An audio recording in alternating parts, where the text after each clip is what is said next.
China's Ming Dynasty, 1368 to 1644. In the mid-14th century, plague raged across China and Mongol rule was collapsing. Seizing the opportunity, a Chinese rebel commander named Zhu Yuanzhang drove out the Mongols and restored Chinese rule in 1368. As Emperor Zhu Yuanzhang began the Ming Dynasty, which would nearly last 300 years. He was a surprising choice for a Chinese ruler. Born a peasant, he suffered great poverty as a child and spent several years begging as a Buddhist novice. Ugly, pockmarked, and harsh, he emerged with a hatred of the rich and the conviction that his court was constantly plotting against him. He is credited with being a good but harsh ruler, a man who executed any government official who opposed him.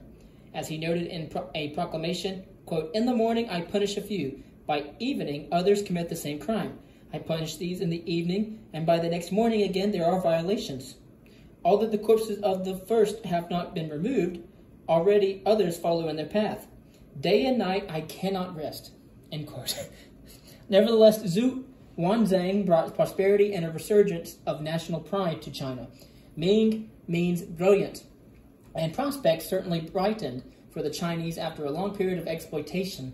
The Mongol bureaucrats who had dominated the government were replaced by the Chinese, and the examination system that moved people into civil service by merit rather than influence was restored. Candidates for posts in the civil service or the officer corps of the 80,000-man army again had to pass examinations in literature and philosophy. The Confucian scholar, in low profile during the Mongol years, returned to prominence, and knowledge of the Chinese classics was again a ticket to advancement. Colleges were established, the sons of public officials mostly, but others who showed promise.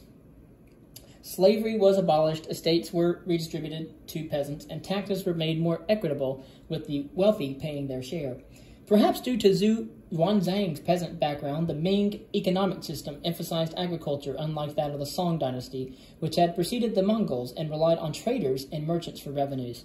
Under the Ming, many Chinese moved back to the neglected north, reforesting large, devastated areas and repairing irrigation and drainage ditches.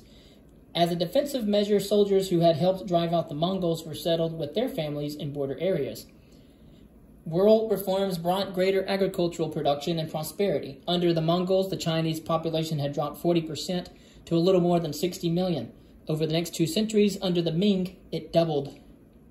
You know what that means. New crops helped feed the new mouths.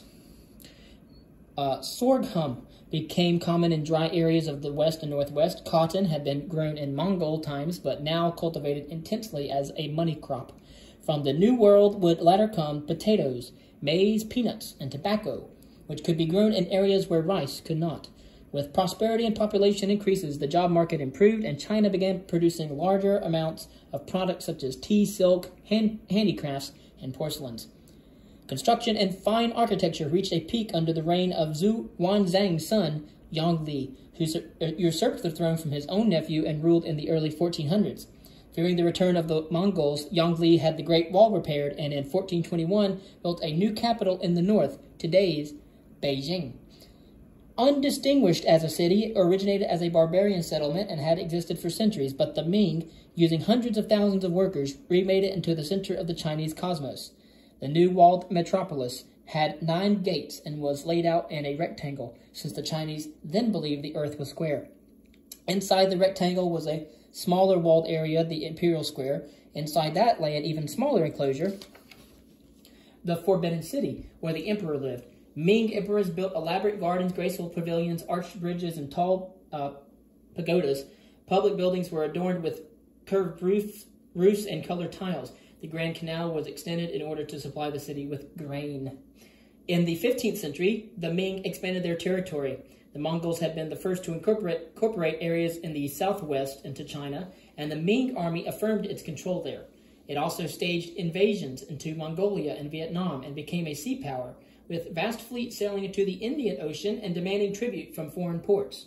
The Chinese had been trading internationally for many years. Their unique ocean-going vessels, called junks, were described admiringly by the Muslim traveler Ibn Battuta in the 14th century. Quote, "The large ships have anything from 12 down to 3 sails made of bamboo rods plated like mats. A ship carries a complement of 1,000 men. The vessel has 4 decks and contains rooms, cabins, and saloons for merchants." End quote. Under the Ming, China became a true sea power. Then, for reasons not entirely clear, the Ming retreated from maritime activity. Emperor Yongle, who had authorized a number of voyages, died, and a subsequent emperor stopped the expeditions. Chinese were forbidden from building ocean-going ships and leaving the country in ones that remained. The decision may have reflected Ming fear of the continuing Mongol threat and the feeling that resources needed to resist them should not be spent on foreign enterprises. The decision may have been connected also to China's growing policy of isolationism. By 1500, the Ming Empire was the most powerful and advanced state of its time. Italian missionaries arriving in 1580s from the grubby towns and religious wars of their continent thought the Chinese cities with their colored tiles and curved roofs represented a nation supremely civilized. The arts were in full bloom. Short stories and dramas about romantic love and the pretensions of the newly rich were popular. Chinese silks, teas, carvings, and embroideries were coveted items, successfully exported.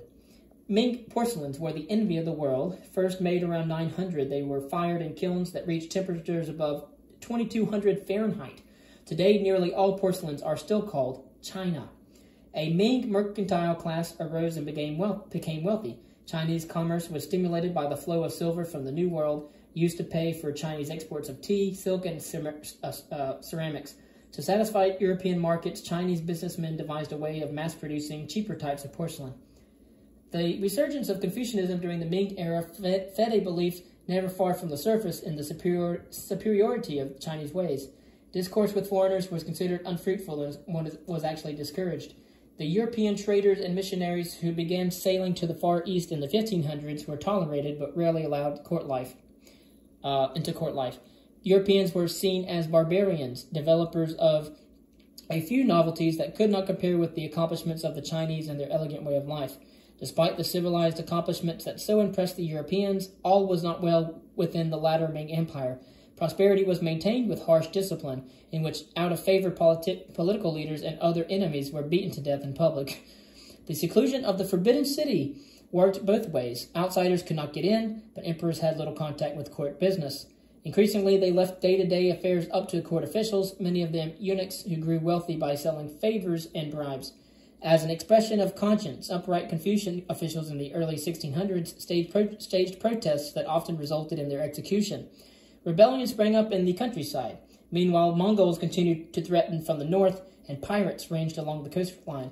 No longer a worshipful poor relation to China, Japan, under Emperor Hideyoshi, invaded Korea, a Chinese vassal state, and aspired to conquer China. Huge armies that taxed the resources of the empire were sent to counter Hideyoshi. After 1627, more rebellions broke out in the northwest following repeated crop failures and famine. Farmers left their fields and entered the hills to become bandits. The leader of one group, Li Ziqing, took over his entire province and began moving beyond it. Another rebel leader, Xianzong, ravaged the eastern plain and the Yangtze Valley and set up his own kingdom in Sichuan. Manchu tribesmen in the Manchurian northwest began striking with impunity. As funds ran short in the central government, salaries went unpaid. Members of the Ming army mutinied. In 1644, they allowed the bandit leader Li Zicheng to enter Beijing almost unopposed, and the last Ming emperor hanged himself rather than face capture. Loyal Ming army forces stationed in northern China returned to the capital to oppose the rebels. The army leader Wu Sengui found his men between those of Li Zicheng and the Mencus, who were approaching from the northeast. Wu Sengui joined forces with the alien Mencus, and together they defeated the bandit force. Wu later rebelled against his allies, but the Mencus prevailed and ruled China for 2 centuries. We must first talk about the Admiral of the Western Ocean. When Westerners think of great 15th century seafarers, names that come to mind are Diaz, da Gama, and Columbus.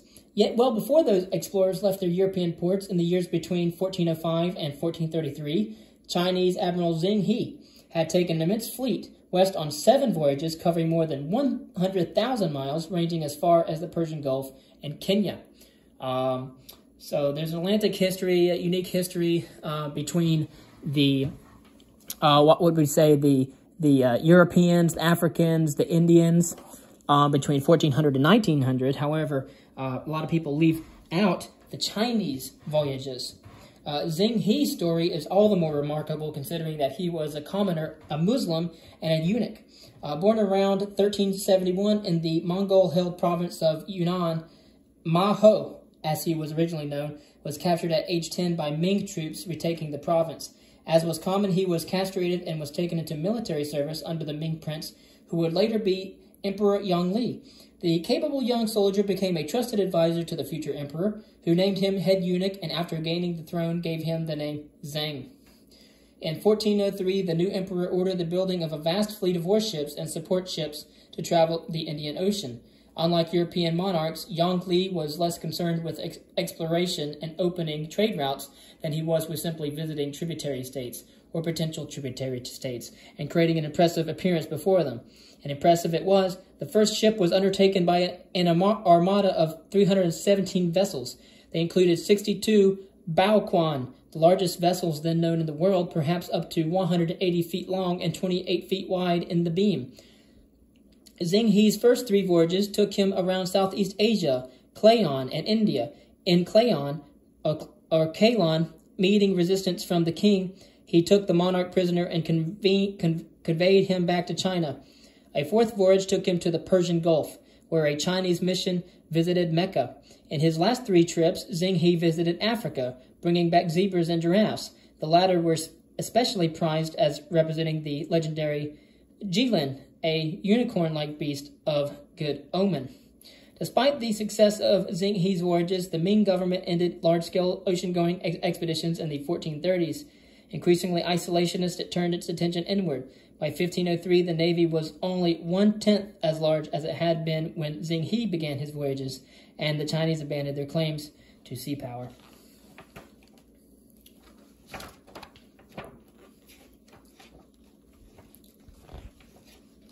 The Renaissance, 1300 to 1600.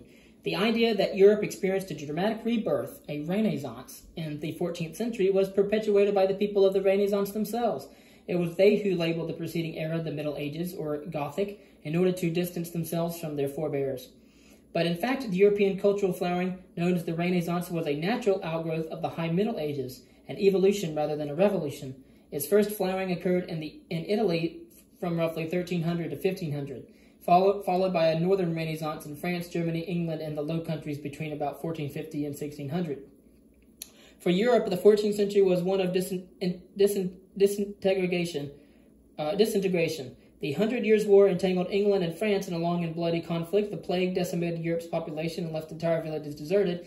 In its wake, the feudal structure crumbled. The Roman Catholic Church, vying for power with the Holy Roman Empire, began to lose its hold on the populace. National monarchies and city-states began to gain power. In this turbulent atmosphere, the city-states of Italy began to produce the great first minds of the Renaissance. Unlike the rural system found elsewhere in Europe, Italian economic activity was centered in urban areas, whereas Northern Europe had lords who were dependent on agriculture. Italy had towns that produced textiles and luxury goods. By the beginning of the Renaissance, the country was broken into about 250 separate city-states.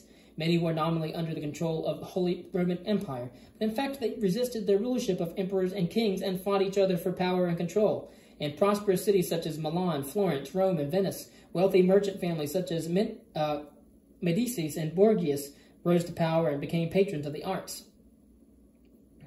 Florence was the birthplace of the intellectual movement known as humanism, which espoused the study of human nature and a revival of classical learning. For hundreds of years previously, the church had been the purveyor and the patron of Europe's artistic tastes. All art and learning had carried a strong religious theme. Challenging the precepts of Christianity could be dangerous. Condemned heretics were sometimes burned at the stake. Medieval Europeans had tended to see all worldly matters through the prism of religion. In contrast, humanists agreed with the Greek philosopher Protagoras, who noted that, quote, man is the measure of all things, end quote. And you can see my history lecture on the Renaissance as well, and then you could also see my philosophy reading of Protagoras. The 14th century Italian writers Boeocio and Petrarch were early proponents of humanism, writing about love and life both in Latin and in Tuscan, the Italian language of Florence. Petrarch's literary and religious writings and Boeticio's defense of the moral worth of poetry became accessible to a broad range of people in the last half of the 14th century. Knowledge of the classics became the basis of education over all Europe. Whether teachers were bona fide humanists or merely pedantic schoolmasters, Latin literacy was reinforced as the mark of an educated person and was a means of personal advancement. In Italy, educated people realized that the study of the ancient writers offered fresh insights into how people should conduct themselves, in particular Greco-Roman literature of classical antiquity. At first in Florence and then throughout the Italian peninsula, these ideas were expressed in poems, essays, histories, and letters dealing with questions of morality and virtue. It has often been noted that the death of one thing brings life to another. So it was when Constantinople fell to the Turks in 1453, signaling the end of the Byzantine Empire. The demise of that cultural stronghold helped free the fires of humanism in Renaissance Europe. The study of the civilizations of Greece and Rome, as I have said before, and their classical literature had continued in the Byzantine Empire throughout the Middle Ages. Some Byzantine scholars moved to Italy, which maintained close contacts with Constantinople through trade. Italian scholars, in turn, often studied in Constantinople. With the fall of that city to the Muslim Ottoman Turks, however, many scholars living there took their classical manuscripts and fled to other lands, particularly Italy. Their ideas about virtue and the value of questioning authority landed on fertile ground. Italy, more than other European countries, was steeped in reminders of a classical heritage, its ruins of Roman buildings, arches, and amphitheaters. It was also an area of active commerce, where people with wealth became interested in supporting new ideas and artistic activity. Italy's wealth was not spread equally among all its people, of course, and its cities faced dissension as resentments in the lower classes sometimes led to violence. Revolts were usually crushed by the ruling classes, but the wealthy also tried to win the loyalty of the people by making city improvements and providing entertainment. Sometimes this included encouraging the production of fine art to engender civic pride. With the renewed interest in the classics and a new emphasis on the human form, painting, sculpture, and architecture also began to change. In painting, this change had began in the early 1300s with the artist Giotto di Bondone, whose frescoes of sacred subjects depicted realistic-looking people with strong emotions. You must think this is also the time of the reintroduction of perspective. But the high point of Italian Renaissance art, indeed a high point in the history of art, came in the late 1400s and early 1500s with artists such as Leonardo da Vinci, Michelangelo, and Raphael. Leonardo da Vinci was the prototype of what is now known as the Renaissance man, a painter and inventor. Extremely curious about all spheres of science, Leonardo left the world not only the Mona Lisa and the Last Supper, but also more than 4,000 pages of notes, including drawings of human anatomy, mechanical drawings, and ideas, artillery, and even the principles of flight, some 400 years before airplanes were invented. Michelangelo brought the depiction of the human form to new artistic heights in paintings such as the ceiling of the Sistine Chapel in Rome, in his architecture, and most particularly in sculptures like the Pietà in Rome and the David in Florence. His studies of anatomy allowed him to accurately recreate the human body in stone as the Greeks had done. Raphael's paintings emphasize proportion and harmony. His School of Athens, which depict philosophers of ancient Greece, reflects the Renaissance worship of classical ideas as well as the painter's studies of perspective. You can see that in the Vatican. Bolstered by wealthy patrons, architecture also flourished in northern Italy during the Renaissance. The practical and pointed Gothic style gave way to the more graceful, flowing lines of ancient Greece and Rome. After studying classical architecture in Rome, Filippo Brunelleschi revived the classical ideas in his buildings for Florence. Most notably, his eight-sided dome for its cathedral considered by many to be the greatest engineering feat of the time. Pope Pius II authorized construction of buildings in the new style of architecture, and subsequent popes began rebuilding Rome and the Vatican with domes and paintings of the period. We'll go ahead and talk about him. All right, it is necessary for a prince who wishes to hold his own to know how to do wrong and to make use of it or not according to necessity. This is a quote by Niccolo Machiavelli. His appreciation of expediency, expressed most famously in his slender book, The Prince, has made his name a synonym for double meaning and cynicism, and yet most of his Most modern historians who examine his life and work offer a more balanced perspective. Of course, he was a writer in political philosophy. Though Machiavelli did advocate the use of force, deceit, and cruelty in statecraft, he was also an Italian patriot who believed that the well-being of his countrymen could only be ensured by a strong ruler who would unify the country, and he was not afraid to say so in remarkably lucid prose.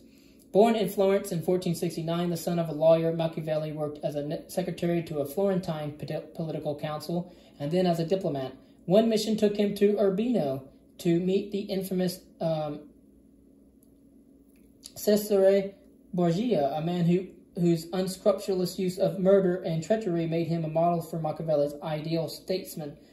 Machiavelli's diplomatic career ended in 512 when the Republic of Florence was overthrown and he was exiled to the countryside. In his years of solitude, he wrote not only The Prince, but also a history of Florence, the play La Mandragola, and other works. Writing at a time of great conflict in Italy, Machiavelli saw the need for a statesman to take control and bring stability, even if it was the stability of tyranny. Morality was irrelevant, though its appearance was good public relations. The print circulated in manuscript for many years and was finally printed in 1532, 5 years after Machiavelli's death.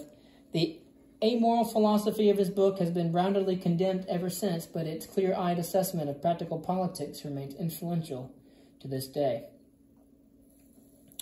And as we know, that Machiavelli was a man of letters. Machiavelli wrote short stories, he wrote comedy, history, and political treatises. The new age emerging from the church-dominated past provoked some new thinking about the individual's role in society. In 1528,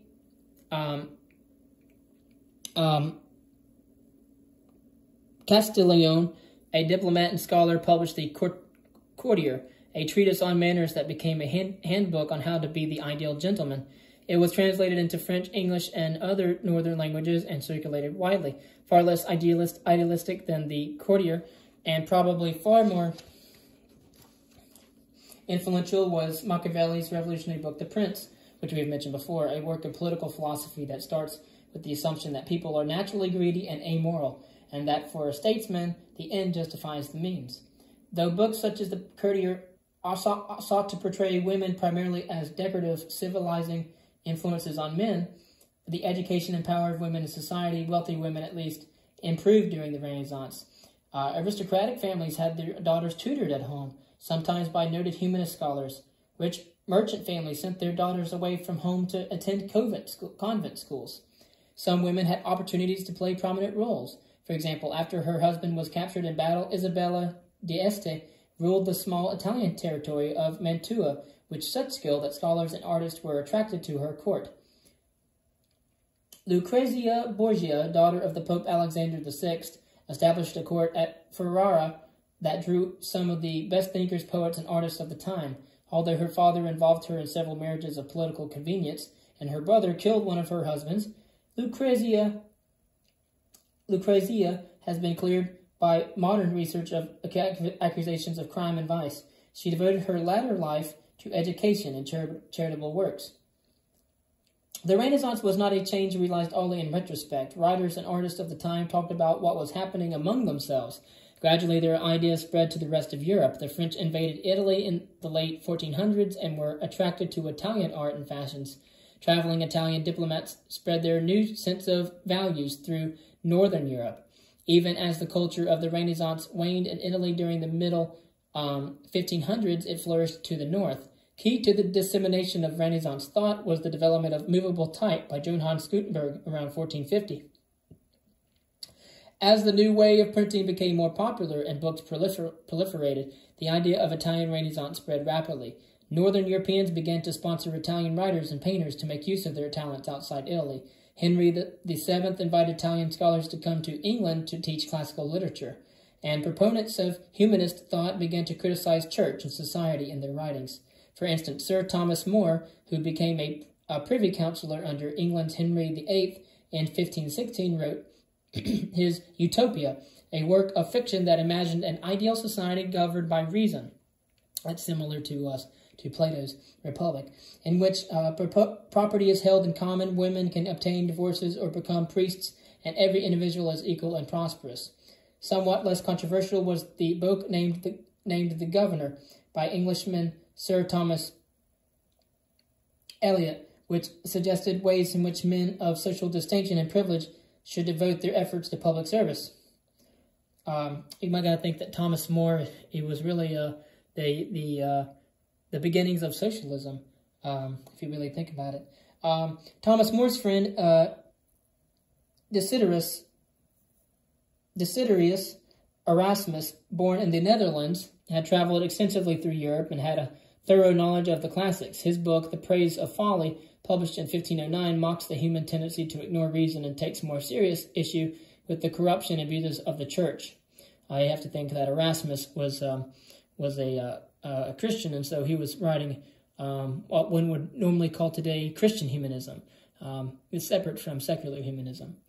But either way, in the 1530s, in France, the physician monk Francois Rabelais wrote Gargantua and Pantagruel, I don't even know how to pronounce those, but adventure stories about two giants that poked fun at the church, universities, and other institutions. By the 15th and 16th centuries, Dutch, German, and French artists had begun to combine Italian technique with their own artistic traditions, painting realistic portraits and scenes of peasant life. Flemish painters created scenes from the Bible and daily existence in sharp, realistically, however, in detail.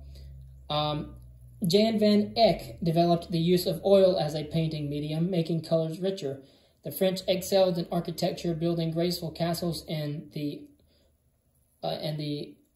Loire, I don't know how to pronounce it, Loire River Valley, south of Paris. The French words are really extremely hard to pronounce.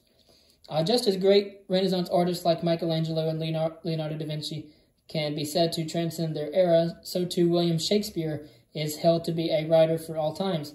Nevertheless, he was first a man of the English Renaissance, and the humanist and classical trends of the time can be seen clearly in plays such as Julius Caesar, Antony, and Cleopatra, and many others.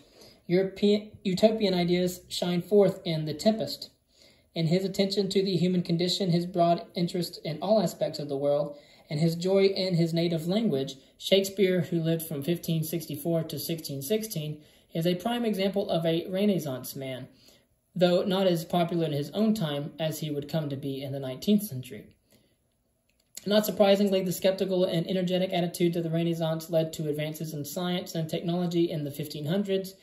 Daring to break faith with the ancient idea of an Earth-centered, unchanging universe, Polish astronomer Nicolaus Copernicus deduced that planets orbit the sun, an observation so controversial that he did not publish the thought until 1543, just prior to his death. Such great observational astronomers as Tycho Brahe of Denmark and Johannes Kepler of Germany carried on the work of Copernicus, laying some of the groundwork for the scientific revolution. Medicine had its revolutionary too. In the German-Swiss physician Paracelsus, whose marvelous full name was Philippus Aurelius Theophrastus Bombastus von Hohenheim. Okay. Philippus Aurelius Theophrastus Bombastus von Hohenheim. An outspoken man, Paracelsus took issue with the medieval idea that diseases were caused by humors, one of four fluids that made up the body and determined a person's health and temperament, and instead ascribed them to external factors. Although the Roman Catholic Church was an important patron of Renaissance art and learning, in many ways the new ideas clashed with church doctrine. For example, clerics had idealized poverty in the way of had idealized poverty for centuries. Now humanists proposed that a person's involvement in government and business was morally defensible. A virtuous rich man, they argued, could enhance society with patronage of buildings and the arts and make life more comfortable for the poor. Since this was a welcome message to the wealthy, many humanists found employment as tutors for children of the well-to-do, as secretaries to princes, and as administrators in towns. For all the divergence from church thinking of medieval times, Europeans did not turn from religion during the Renaissance. The devout carried new thinking into their theology, seeking a more spiritual church and a more personal faith. In the 16th century, this process of searching and questioning led to a spiritual crisis known as the Reformation, which secularized the world.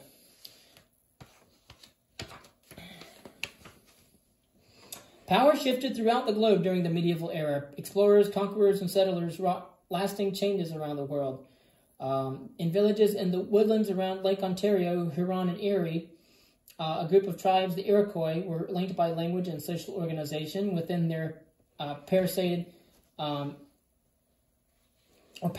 villages, they lived in long houses, bark-covered buildings that housed many families. Men hunted, women farmed corn, squash, and beans, and headed the families.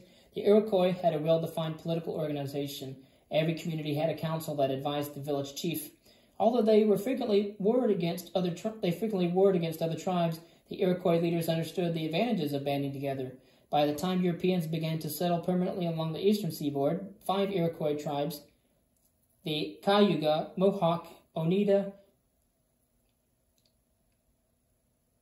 Onondaga, and Seneca, had formed an Iroquois confederacy to eliminate internal conflicts and present a united front to their enemies.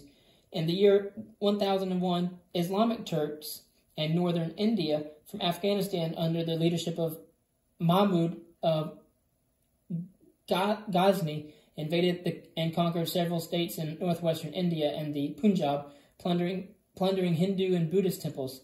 Although they did not establish a major Islamic presence then, a second wave of Muslim invaders under Muhammad of Gur entered the area in the late 1100s. Their conquest eventually resulted in the Islamic State known as the Sultanate of Delhi. These sultans ruled northern India from the 13th to 16th century. A substantial minority of their subjects converted to Islam, and many also picked up aspects of Persian culture and language. Eventually, a new language, Urdu, was born, a mixture of Hindi and Persian. In Zimbabwe, by the 1200s, a sizable and prosperous kingdom had arisen in southeastern Africa between the Zambezi and the Limpopo rivers. It is now known as Zimbabwe, from the Shona term for houses of stone. Its greatest collection of houses of stone was its capital, Great Zimbabwe, an impressive complex constructed between 1200 and 1450. Covering 100 acres, the Great Zimbabwe complex had masonry walls as high as 32 feet erected without mortar. From this capital, the king ruled over a land enriched by cattle and extensive international trade. Ming pottery had been found in Great Zimbabwe's ruins, and traders probably also trafficked in gold and ivory. For reasons that are not yet clear, but may have had to do with the rise of neighboring states, Zimbabwe declined after about 300 years. Its capital exists only as ruins. The Indian Ocean. The medieval era was a time of increasing cultural interaction in the Old World. A large part of that interaction occurred over the sea lanes of the Indian Ocean and South China Sea. Major trading cities grew up throughout Southeast Asia, India, Ceylon, East Africa, Arabia, China, Japan, and Korea. Arab and Venetian traders transported Asian goods to the Middle East and Europe, such as spikes, silk, jewels, and other luxury items, as well as building materials. Ports throughout Asia became wealthy, bustling, cosmopolitan cities, hosting merchants and all races and religions. Along with goods, traders exchanged languages, literature, technologies, religions, and also disease. The bubonic plague that tore through Europe in the 14th century was spread along trade routes between Asia and Europe. Despite such hazards, the wealth of the Indian Ocean was a tremendous lure to European nations.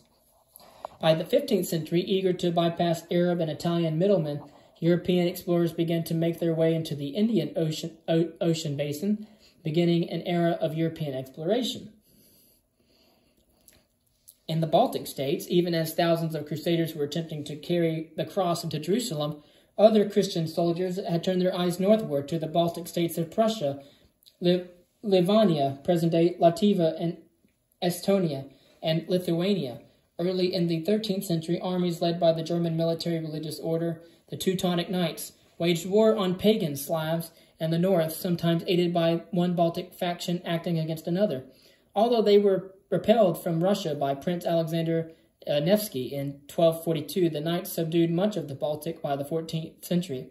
They were driven out of the region by the combined forces of Poland and Lithuania in 1410. But by that time, the Baltic peoples had largely converted to Christianity. Japan, in 1192, Yoritomo, head of the Minamoto clan, took power in Japan and began an era of some 700 years of military rule. Although the emperor and his family still held nominal power, true authority now lay in the hands of military leaders called shoguns, who presided over a feudal system of vassals and landed estates. Under the medieval shoguns, the country fended off Mongol attacks and suffered through civil wars among competing barons. The samurai class arose at this time, consisting of trained aristocratic soldiers who vowed total obedience to their overlords. The austere and meditative style of the warrior classes encouraged the spread of Zen Buddhism and stimulated such stylized arts as theater and tea ceremony. Japan's sea power grew, encouraging trade, and the country became more prosperous, although never completely free from internal wars. And this is from the time between 960 and 1644. Thank you.